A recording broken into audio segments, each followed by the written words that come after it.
Salute to all the real ones out there. It's your boy Mike coming at you again with another video. So before I even get started, I'm gonna let you guys know I got a little bit of a migraine going on right now. So if my voice sounds groggy or if I look like I'm really not in the mood to do the video, it's only because I'm a little bit pain right now. So aside from that, if you guys like the videos that I've been uploading, like, comment, subscribe, and share the videos with anybody you think may gain some benefit from watching them. All right. Now today's topic is going to be about zombie nation is rising. All right. So I've seen a progressive trend that has really gained momentum over the last few years, and it has dramatically revolutionized interpersonal communication. Texts are sent more than calls. Existence in a virtual reality seems to take precedence over being present in the real world. And personal ties and friendships do not guarantee the closeness or attachments that they did before the technology wave. Saying that there are pros and cons for everything, I have to admit, smartphones, high-speed internet, video games, tablets, and social media have been beneficial in many ways. However, there are many negative aspects that we as a society may be overlooking, considering our constant use of technology as a whole. So, I'm even guilty of this. Before I even started doing the video, I just started thinking, what are some changes that I noticed within myself since, let's say, the implementation of smartphones over, let's say, the old school flip joints? Well, I noticed that having my phone on me is way more important than it ever was before. I used to work at Pizza Hut as a delivery driver, right? And there were some times where, after school, I would be in a little bit of a rush to make it to my shift. My shift may start at 4 o'clock, and then I would get out of school about 2:50, and then given the traffic and getting home and changing, and sometimes you're moving sluggish, I would be a little bit in a hassle to make sure I have everything. And in that hassle, I would forget my phone. This is back when I had, I think, a singular wireless, for anybody you guys remember that. My mom gave me her old phone, and that's a story for another day. But I would get to work, and I would forget my phone, but it was okay because I could focus on work. It was one less thing that was in my pocket. I wasn't distracted. And if somebody really needed to reach me, they could always just call the landline, Pizza Hut itself, and I could talk then. But people knew I was at work, so it wasn't really so important to, say anything unless we had already had a prior engagement or whatnot. But nowadays, if you forget your phone, that's almost like a fireable offense. Saying my line of work, if I forgot my phone, how is anybody going to reach out to me to let me know if something, an emergency just happened? Or if I'm in a leadership position and one of my guys need relief or need help, how can they reach me? They would have to call one of my officers, and then that officer would have to relay the message. But that would make me look really bad in that leadership position for not being prepared with something as simple as bringing my phone. You see? So already just that small example is you always have to have your phone on you. So let's jump right into it. So you have pros. One of the pros I see is connectivity. All right, you get to speak and connect with people all over the world. It doesn't matter what country, state, time zone this person is in. You can send a text and it's instantaneous. This person will see your SMS directly as you send it if they have a decent internet connection, right? But a con is that there's some superficiality that has to do with that communication. The deep communications are becoming rare due to overexposure. Take Facebook, for example, right? Let's say you're my friend. I haven't talked to you on the phone, let's say, in 6 months. You're really not going to be so burning on reaching out to hear my voice, just for the simple fact that anytime you really want to get an update or to, refresh yourself on what's going on with my life, you just go to my Facebook page, and if it looks like I'm doing okay, you may be none the wiser that I'm going through a hard time or whatever, but that's one of those things with social media. Everybody puts their best foot forward on social media. So the person visits my page, see that I haven't really said anything about hurting or going through some turmoil, then it's kind of oh, he's doing good, and I can see him whenever I want because his pictures are there. Communication, thoughts, ideas.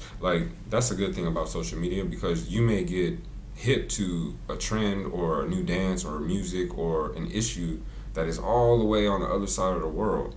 But due to you being let's say on Instagram and following a certain person, they may post something, and then you're like, whoa, I didn't even know that. And now you can look into it and be aware of, let's say, a current event that might have just slipped past you had you not, let's say, had social media or a cell phone of today's world.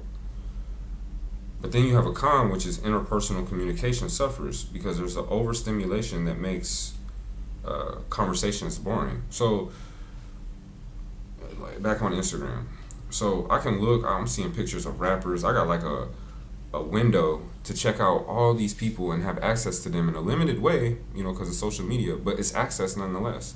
How could you really access your favorite rapper before social media? Only through a magazine or a television programming or an interview that person did on maybe BET or MTV or something like that, or by following their music and looking for their underground mixtapes or whatever. But besides that, you didn't really have any access.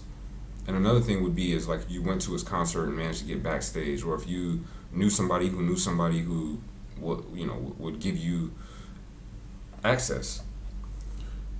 But these days, shit, you know, you could be on your phone just looking through, and I can see what's going on with Nas. I can see what's going on with, you know, even dead rappers, you know, Tupac or whatever. I'm seeing pictures that maybe I never would have ever found if it wasn't for social media. So when I talk to a regular person, or I'm going back and forth over text messages with someone I know from back in the day, their life just seems boring. What they have to talk about isn't gonna excite me very much, you know, because I'm always getting flooded with what it looks like to be extraordinary circumstances. Everybody's on social media balling out, you know, and even the pictures that get uploaded, it's all gonna be enhanced. The person's not gonna be, let's say, how they look on a normal day, or how I maybe look right now, knowing I got a banging ass migraine. You know, I'm gonna be on the camera, you know, using all the filters to make myself look like bright and fresh and this and that. So you would never even know. Ease of sales, here's a pro. Ease of sales and purchases. You can buy anything, anywhere. Like take Amazon, for example.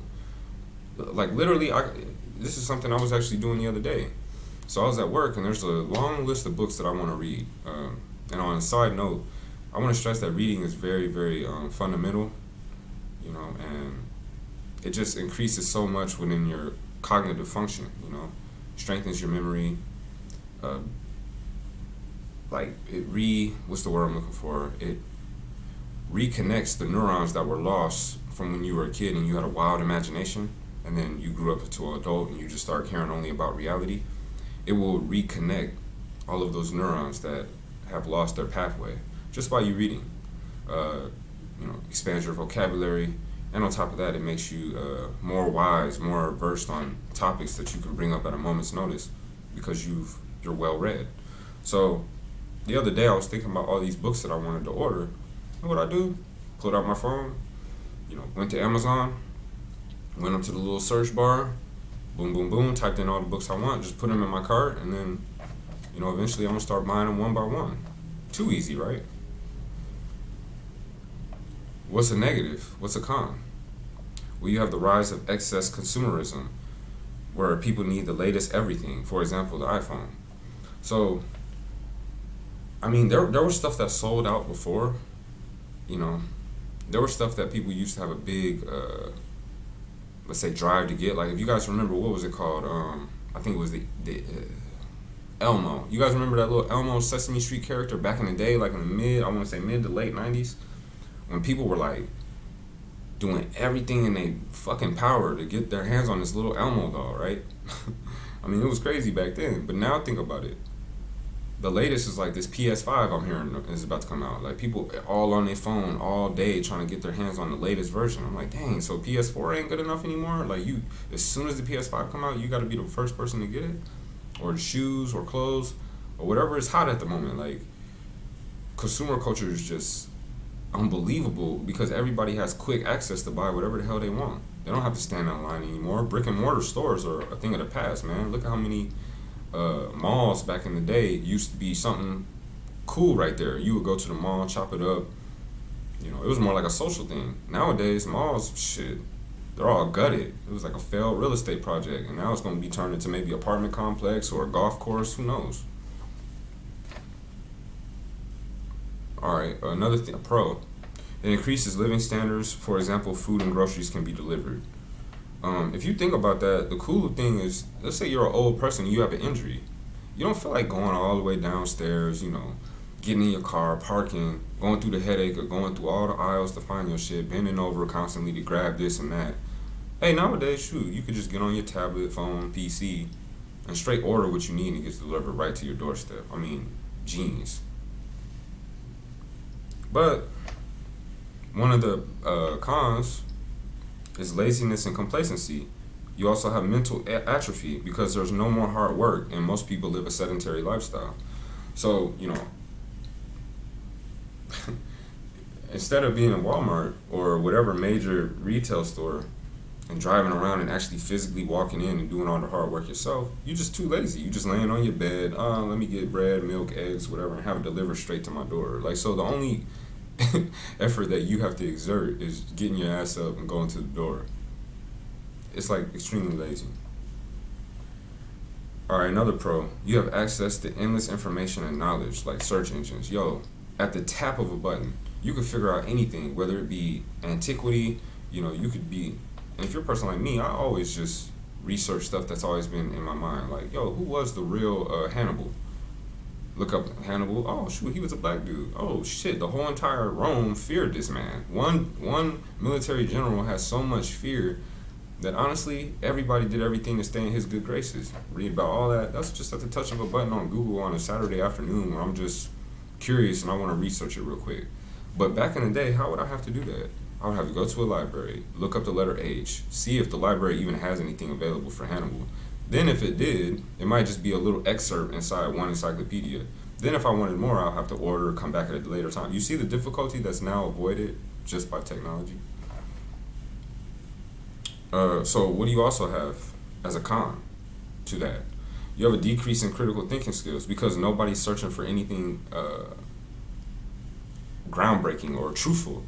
Most people are consumed with like celebrity gossip or whatever latest development with a rapper or scandals or bullshit, honestly. Another pro, freedom of explanation. For example, the gig economy. Like, think about it, yo. Like, if you a female, right? You a half decent looking female. You in college, but you're broke. You got a whole bunch of student debt. Your parents can only afford so much.